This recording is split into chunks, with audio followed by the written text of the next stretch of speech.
The third question in the in-text exercise: Abdul, while driving to school, computes the average speed for his trip to be 20 kilometers per hour.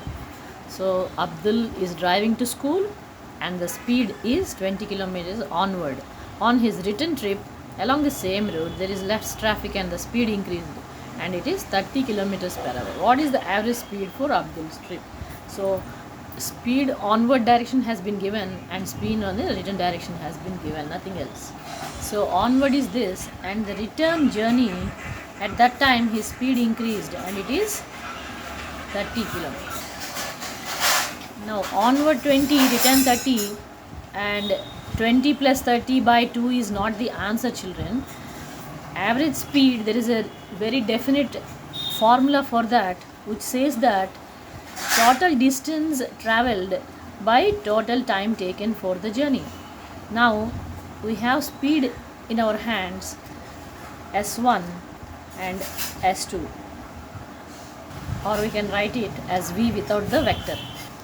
Since the formula is fixed, we cannot simply add the two speeds given and that will be simple averages problem. But coming to physics, dealing with the average speed is something different. We have to abide by the formula.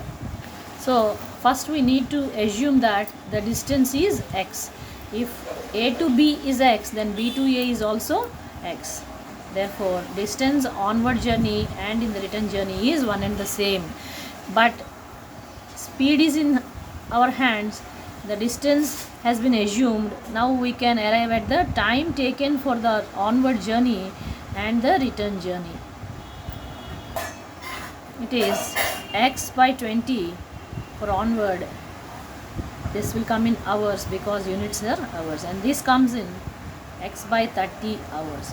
Now the total distance is x plus x onward and return, and the total time taken is, that is the formula, you see, total distance and total time taken, 20 plus x by 30. Arrive at the LCM, 23 is 3x and 32 is 2x. Therefore it is 5x by 60 total time, x by 12.